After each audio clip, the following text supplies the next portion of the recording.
Professor, help us out here. What does this say? The word here, Kappa Omicron Rho, it means the chief Korufe of what? Right, the chief of what? Selama berabad-abad, sejarawan percaya bahwa setiap kata yang diucapkan Yesus sudah diketahui. Tetapi di pantai utara Danau Galilea, para arkeolog telah menemukan sesuatu yang mengubah segalanya. We've been uncovering amazing remains of a Byzantine church complex.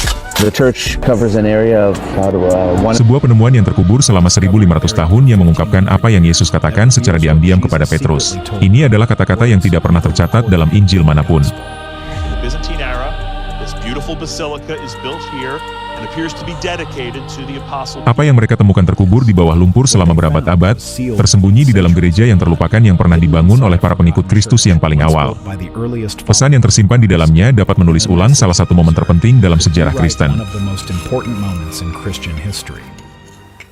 Aku percaya akan Roh Kudus, Gereja Kristus yang kudus, persekutuan para kudus, pengampunan dosa, kebangkitan badan kehidupan yang kekal.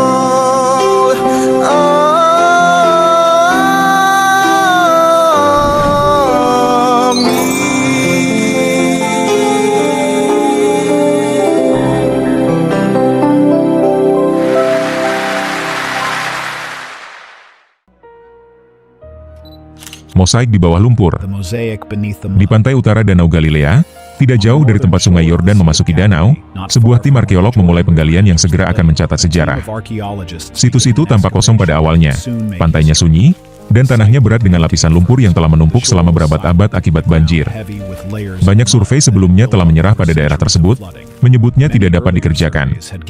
Tetapi tim baru ini percaya ada sesuatu yang menunggu di bawahnya. Nelayan setempat telah lama berbicara tentang batu-batu berukir yang muncul ketika permukaan air turun, dan para arkeolog ingin tahu apa yang ada di bawahnya. Penggalian dimulai di tengah teriknya musim panas. Udara berbau tanah liat basah dan garam. Para pekerja mengikis permukaan perlahan, alat-alat mereka berbunyi klik menembus tanah yang padat.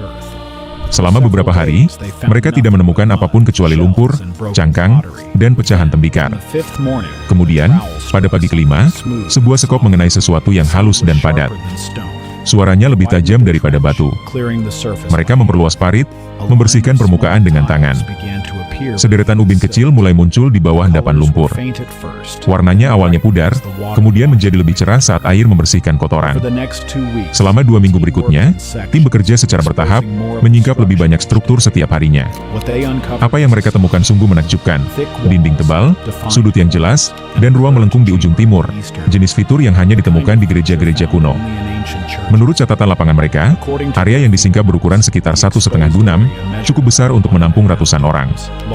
Ini bukan kapal sederhana, ini adalah gereja Bizantium. Ketika para konservator mulai membersihkan lantai, ruangan itu menjadi hidup. Mosaik di bawahnya hampir sempurna, polanya tajam dan berwarna-warni meskipun telah berabad-abad berlalu. Di dekat tengah, huruf-huruf Yunani yang samar muncul. Seorang ahli bahasa membacanya perlahan sampai seluruh barisnya jelas. Petrus, kepala para rasul dan pemegang kunci surga. Untuk sesaat, tidak ada yang berbicara. Kata-kata itu bukan hiasan, itu adalah proklamasi yang tertanam di jantung lantai. Huruf-hurufnya bersih, natnya tidak tersentuh, dan permukaannya terpelihara dengan luar biasa. Sebagian anggota tim percaya bahwa ruangan itu telah disegel untuk melindunginya. Yang lain memperingatkan agar tidak berspekulasi sampai pengujian lebih lanjut mengkonfirmasinya. Namun, satu hal yang pasti, mosaik itu ditempatkan di sana dengan tujuan tertentu. Saat matahari terbenam, kru kembali menutupi lantai untuk menjaganya tetap aman. Danau itu berkilauan dengan tenang di kejauhan. Mereka meninggalkan lokasi itu pada malam hari dengan mengetahui bahwa mereka telah menemukan sesuatu yang jauh lebih besar daripada reruntuhan. Menurut catatan mereka, satu pertanyaan tetap ada di benak setiap orang. Kisah apa yang terkait dengan mosaik ini? Dan kota seperti apa yang pernah mengelilinginya?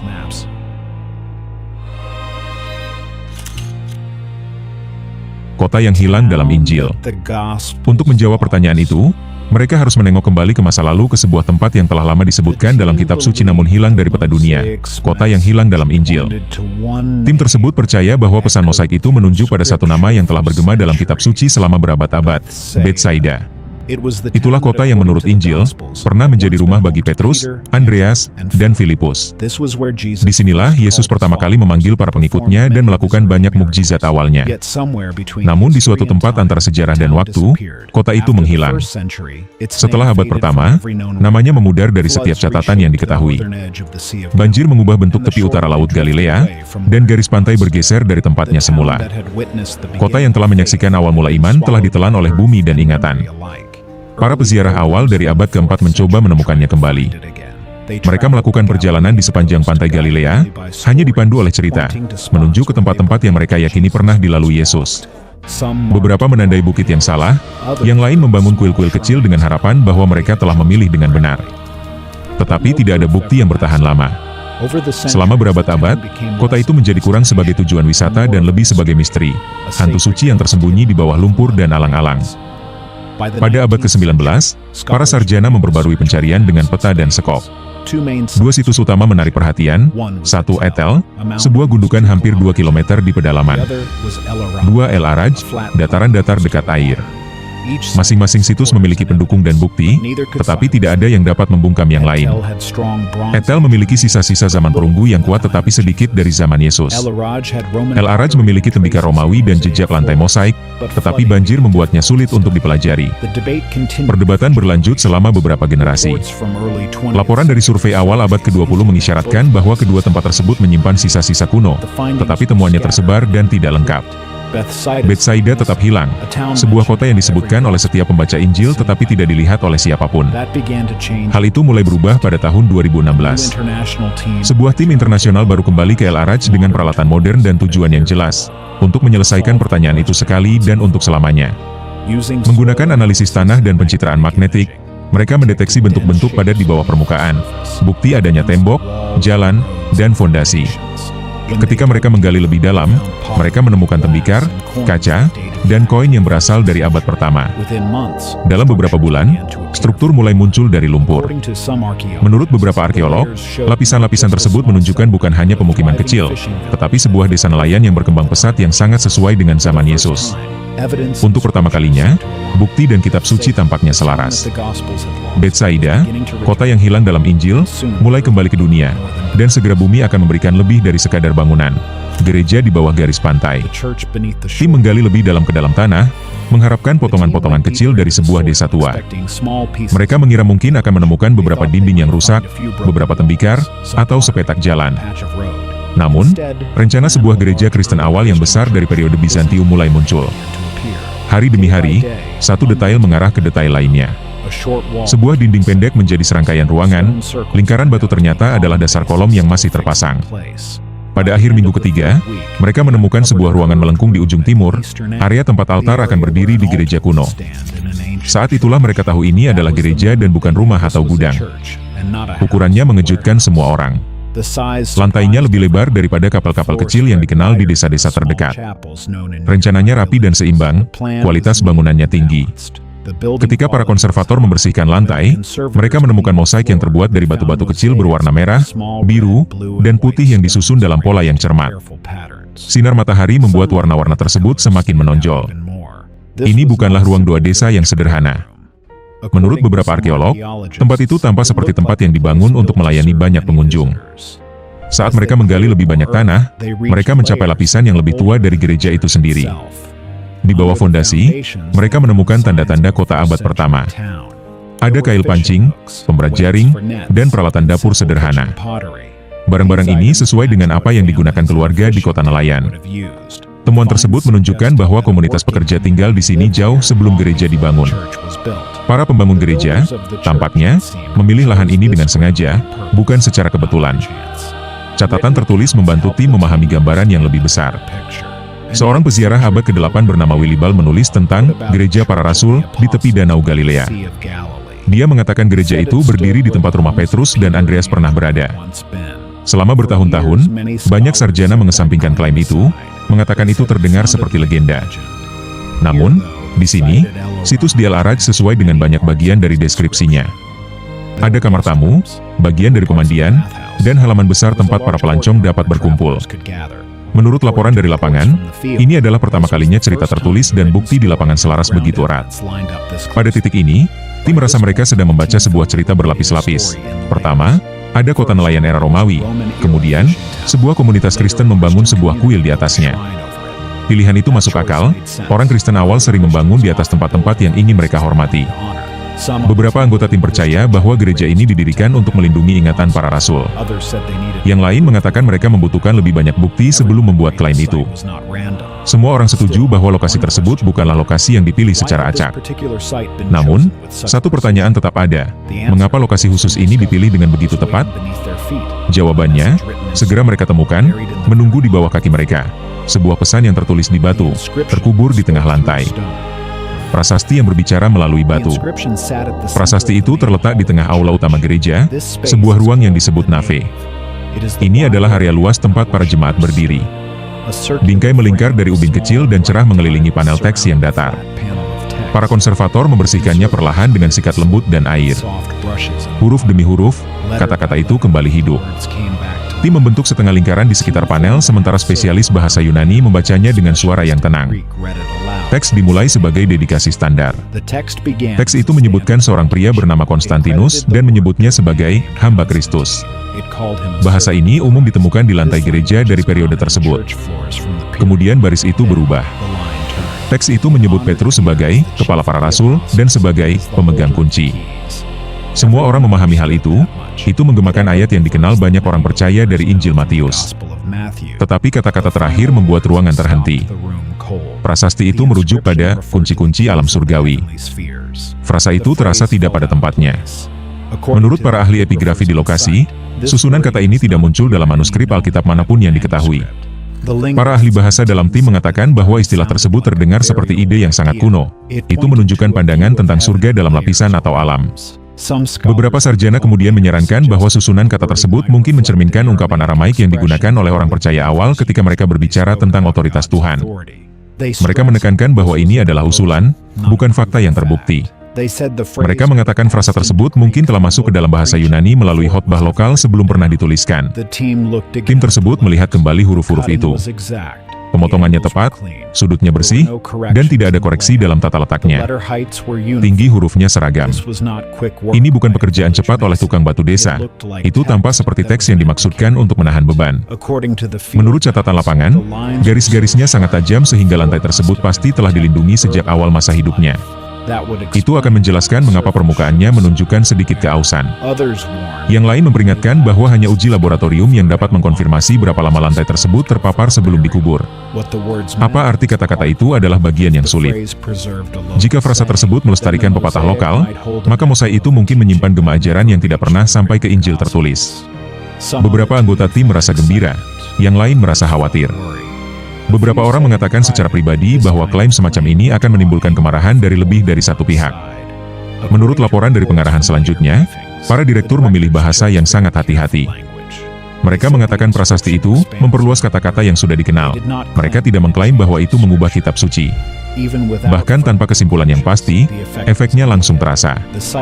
Situs itu berubah dari gereja yang menarik menjadi tempat yang memiliki kekuatan untuk membentuk kembali perdebatan tentang peran Petrus dan bagaimana orang Kristen awal mengingat kata-kata Yesus. Huruf-huruf itu tidak terasa dekoratif. Huruf-huruf itu terasa seperti pesan yang diletakkan di lantai untuk dilihat oleh mata generasi mendatang. Untuk memahami mengapa seseorang menyembunyikan pernyataan seperti itu, para peneliti beralih kepada orang-orang yang membangun tempat suci ini dan kepada iman yang membimbing tangan mereka. Iman yang mengingat di mana kata-kata itu jatuh. Pada abad-abad awal kekristenan, para penganutnya tidak menggunakan peta atau panduan tertulis untuk menemukan tempat-tempat suci. Mereka mengandalkan ingatan. Mereka membangun di tempat-tempat yang menurut cerita merupakan tempat terjadinya momen-momen sakral. Gereja-gereja didirikan di atas gua, sumur, dan bukit tempat orang-orang percaya bahwa Yesus atau para pengikutnya pernah berdiri. Ini bukanlah tahayul. Ini adalah cara untuk menjaga momen-momen itu tetap hidup di atas batu. Para pembangun tempat-tempat suci awal ini melihat diri mereka sebagai penjaga ingatan daripada pencipta sesuatu yang baru. Di seluruh tanah suci, logika yang sama membentuk biografi iman. Gereja kelahiran di Bethlehem dibangun di atas gua yang konon menandai kelahiran Kristus. Gereja makam suci di Yerusalem berdiri di atas bukit tempat ia diyakini telah disalibkan dan dimakamkan. Di Nazaret, gereja kabar sukacita menghormati tempat di mana malaikat berbicara kepada Maria. Tidak satupun dari situs-situs ini dipilih secara acak. Situs-situs tersebut dipilih oleh generasi-generasi yang masih membawa kisah-kisah hidup yang diwariskan melalui keluarga, para pelancong, dan komunitas lokal. Gereja di El Araj tampaknya termasuk dalam pola yang sama. Para pembangunnya memilih tanah yang telah ditandai oleh generasi-generasi sebelumnya sebagai tempat suci. Mereka menyertakan ruang untuk tamu, baptisterium, dan ruang tengah yang luas untuk beribadah. Menurut laporan, fitur-fitur tersebut umum ditemukan di kompleks ziarah yang menyambut para pelancong yang datang untuk berdoa atau mencari penyembuhan. Setiap elemen desain mengarah pada ingatan. Tidak ada satupun tentang struktur tersebut yang menunjukkan penemuan atau penemuan pribadi. Para pembangun ingin melestarikan sesuatu yang mereka yakini telah terjadi di sana. Beberapa arkeolog percaya bahwa situs tersebut mencerminkan upaya untuk menjaga agar ingatan lisan tetap hidup.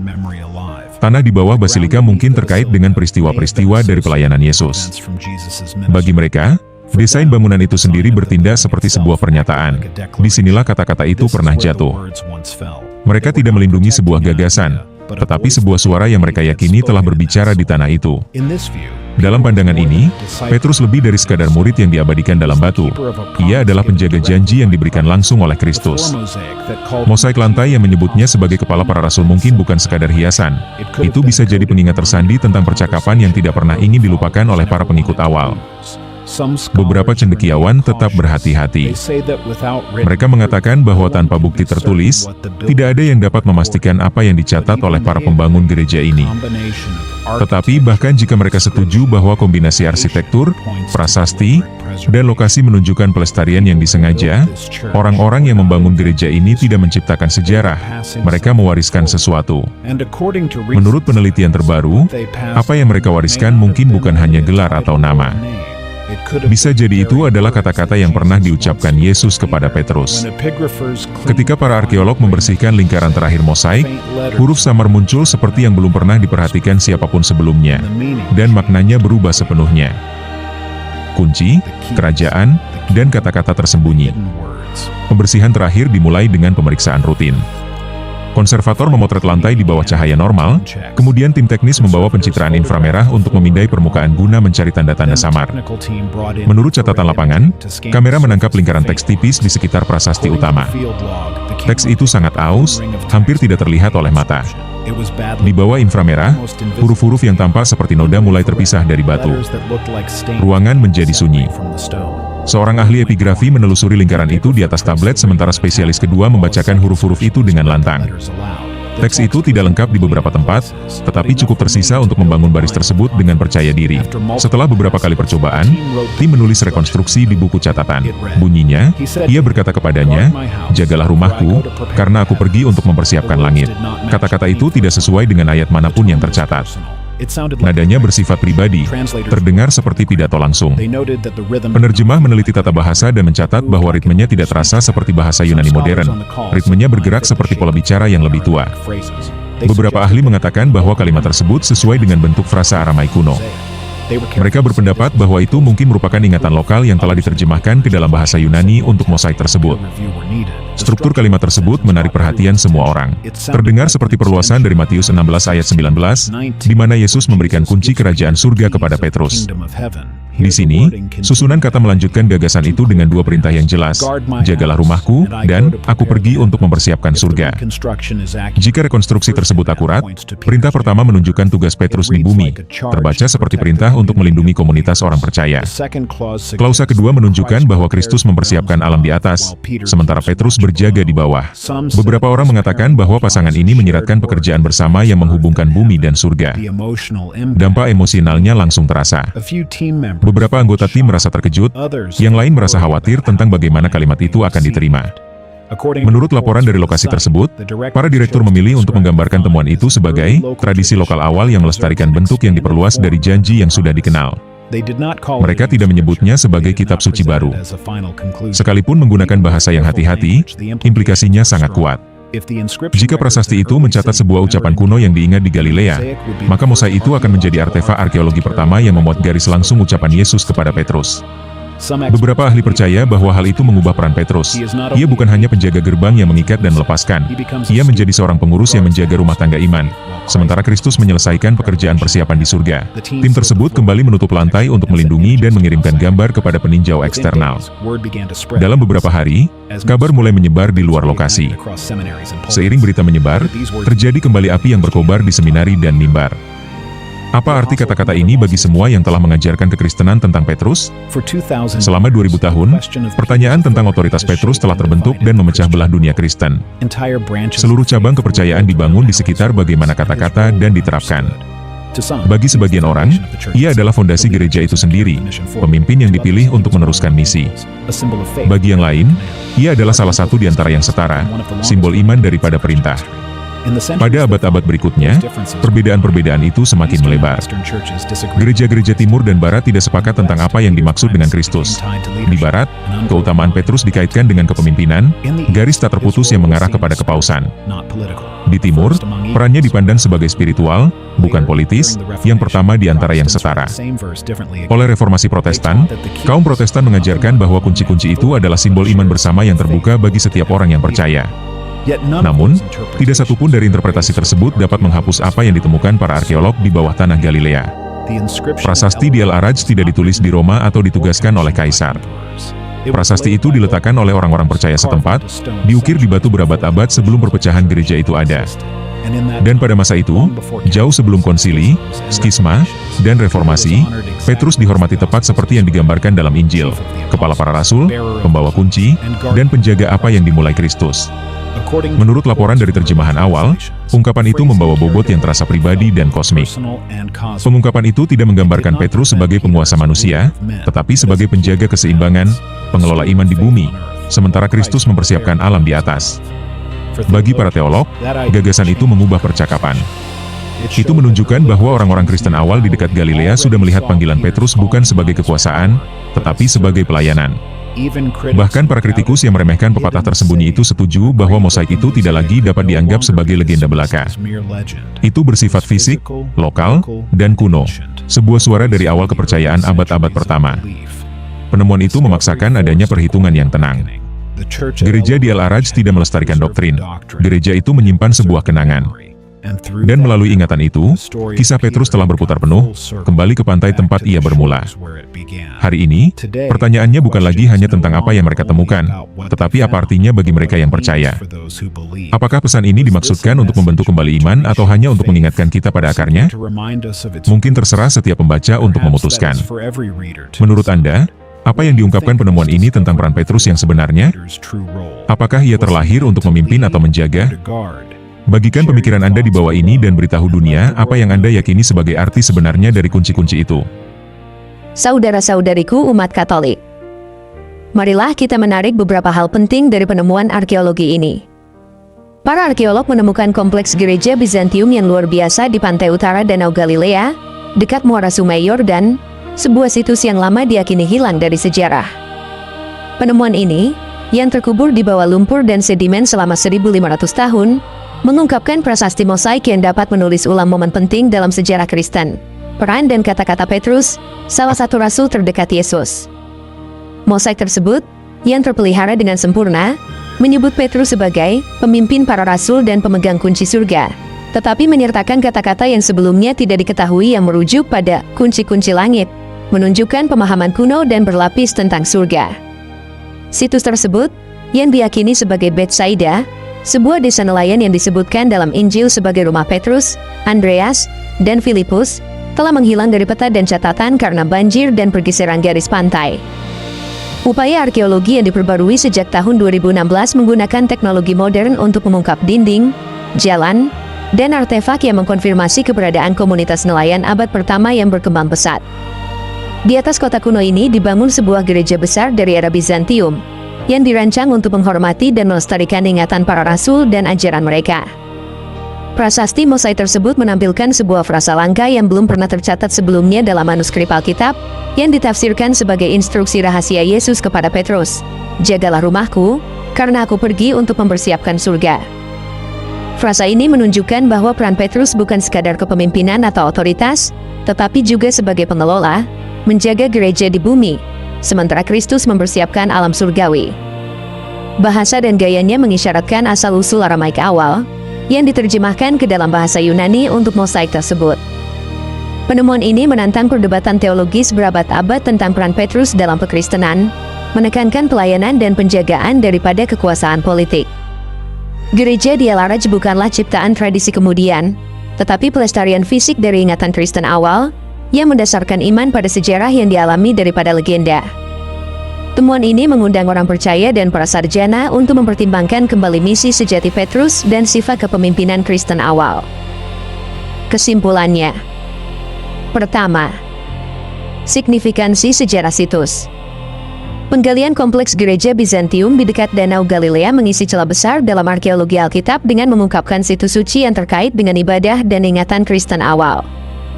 Ini memvalidasi tradisi ziarah berabad-abad dan menyelaraskan bukti fisik dengan catatan kitab suci, menancapkan iman pada sejarah konkret daripada mitos. Kedua, pelestarian dan tujuan mosaik. Kondisi lantai mosaik yang luar biasa, dengan prasasti Yunani yang tajam, menunjukkan perlindungan yang disengaja dan sejak dini, dan menunjukkan bahwa pesan tersebut dimaksudkan untuk bertahan lama. Ini menentang gagasan bahwa mosaik semacam itu hanyalah hiasan, menyoroti mosaik sebagai pernyataan teologis yang disengaja yang menanamkan pentingnya Petrus di pusat ibadah. Ketiga, penemuan kembali Betsaida. Konfirmasi arkeologis Betsaida, sebuah kota nelayan yang hilang akibat bencana alam dan sejarah, memberikan konteks nyata bagi pelayanan awal Yesus dan para rasulnya. Hal ini menunjukkan bahwa orang Kristen awal sengaja melestarikan ruang-ruang suci, menghubungkan iman dengan geografi dan sejarah daripada doktrin abstrak. Keempat, bahasa teologis yang unik. Frasa, kunci-kunci langit, membuka jendela ke dalam kosmologi Kristen awal, mengisyaratkan konsep surga berlapis yang mendahului atau ada di luar kitab suci kanonik. Ini menunjukkan bahwa orang percaya awal memiliki pandangan kompleks tentang otoritas ilahi yang mungkin telah ditransmisikan secara lisan dan hanya jarang dituliskan.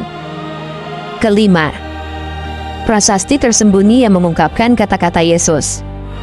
Penemuan inframerah dari frasa, jagalah rumahku, karena aku pergi untuk mempersiapkan langit, memberikan apa yang mungkin merupakan catatan arkeologis paling awal dari kata-kata langsung Yesus kepada Petrus, memperluas narasi Injil.